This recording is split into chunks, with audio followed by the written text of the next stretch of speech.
So this video is actually part 2 of a story about me having a stroke, and if you haven't seen that part yet, you'll kind of be lost. If it's been a while, I'll catch you up to speed. Sister's birthday, I was sick, head hurty, never woke up, clinic sucks, tube of scares, virus in my brain, I thought I was gonna die, and now I'm in a car ride up to the hospital when my mom's phone rings.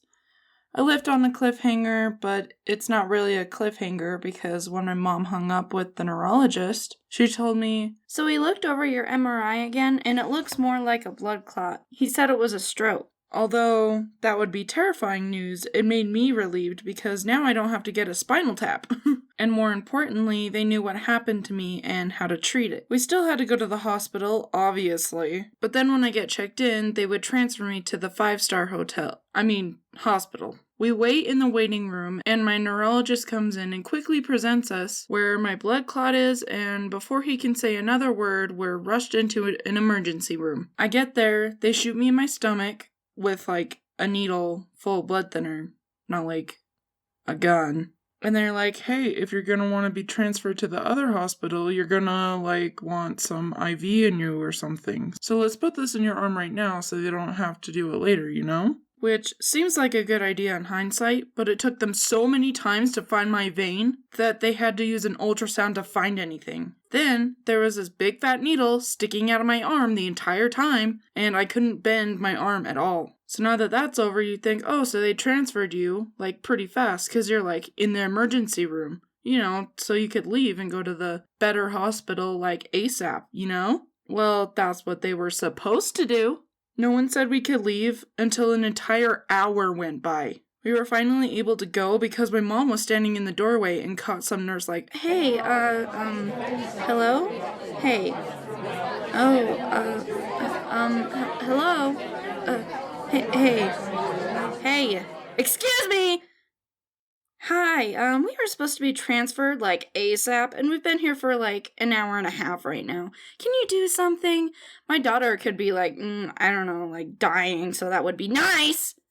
Thanks. Yeah, ma'am, I'll get right on that. So finally, we were on our way, and the hospital was an hour away. And to get there, you had to go through a canyon with a bunch of twists and turns. Usually, people would get carsick through a ride like that, but personally, I just fall asleep. So on the ride up there, I was all this is a serious thing. I cannot fall asleep during a time like this. Last time I slept, I woke up all out of it, so I can't... I woke up when we got there. We walk in, and this lady measures my height and weight while my parents check me in. What's the patient's name? Kelsey, we're transferring from this hospital. Holy Kelsey! Get to the emergency room, stat! A big group of 10 nurses bring me to a room, and I'm immediately wired to a bunch of machines. They ask how I got there and test my reflexes. I'm left alone a bit after that, and I tell my dad, I'm hungry. Hi, hungry, I'm Dad.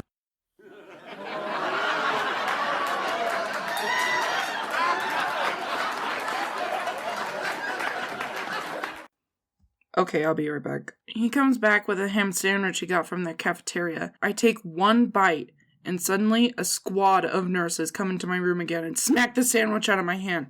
Don't eat that! Well, why not? Because your face is numb, and so your throat might be, and you could choke and die. Okay. I moved out of the ER, and I'm taken to ICU, which stands for Intensive Care Unit. Then I'm hooked up to more machines and an IV. Remember that big fat needle that was in my arm the entire car ride?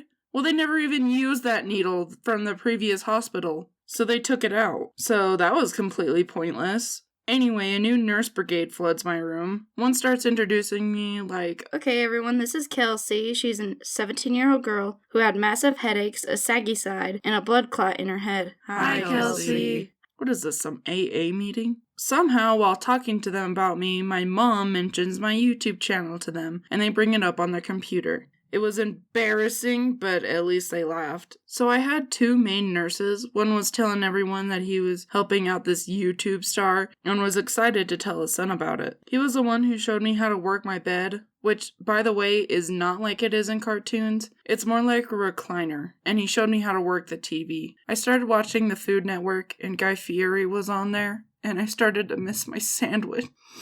The other nurse told me that I was on a liquid diet, so my dad ordered me some slushies. It was good, but I kind of just wanted, actual food in my body. After watching a few more episodes of Drive-Ins, Diners, and Dives, my Aunt Mindy and Uncle Jason came to visit me. Mindy was being updated the entire time about what was going on with me, and it was nice to see them. In fact, she told my mom in the beginning to come to this hospital because her gut said something was wrong with me. Is she psychic? Probably. Should we have listened to her in the first place? Yes.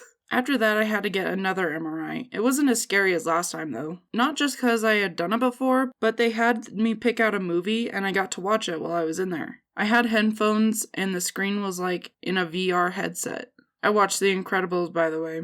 They also had to hook me to this IV that, dyed my blood so they could see it better on their images. I stayed the night in ICU, and my mom slept with me in a recliner while my dad had his own, hotel room. In the morning, this little lady walks in my room with a cart full of vials and stuff. I need to get some blood tests.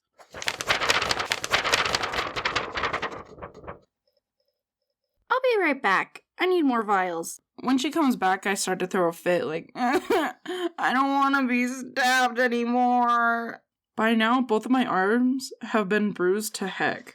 Not only that, but you know how after you get your blood drawn, they tape a cotton ball on your arm or a Band-Aid? I had to rip them off my arms so many times that I'm bald around my elbow. She says, I won't stab you in your arms, and proceeds to stab my hand. I don't know about you, but personally, I'm fine with needles, as long as I don't look at them. Alright, Kelsey, Wait, let me take my glasses off. Why? Okay, go. Because she stabbed me in the hand and on my arm, it takes twice as long to fill up 50 vials of blood. Later that day, they released me to ICU and moved me into a normal hospital room. My nurses said bye to me, and the one that moved me was crying a little bit when she said bye. I don't know if that was because of me or something else, but it made me emotional.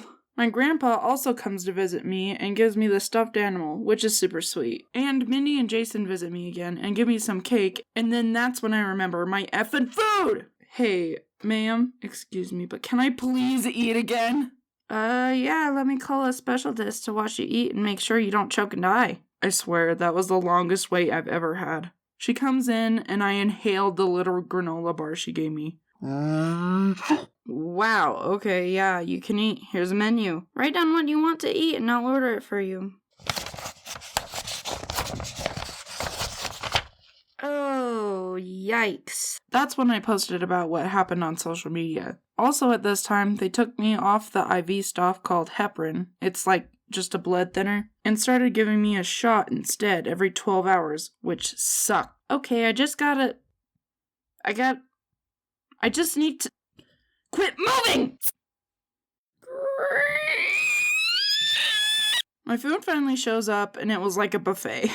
After we ate, my mom and I were super bored, so we wandered around the hospital. Don't want to flex on you, but I got to meet Spider-Man. We went to a lounge area and took playing cards and stuff, and we went to this outside area of a roof, and it had a really tall chain link fence you'd see in a prison. We could see a ton of lightning and rain in the distance, and it was really cool to be out there. But once I got too close, we went back inside. The next day, a few different people came to my room. First was this lady to come quiz me on stuff like problem solving, memory, and math.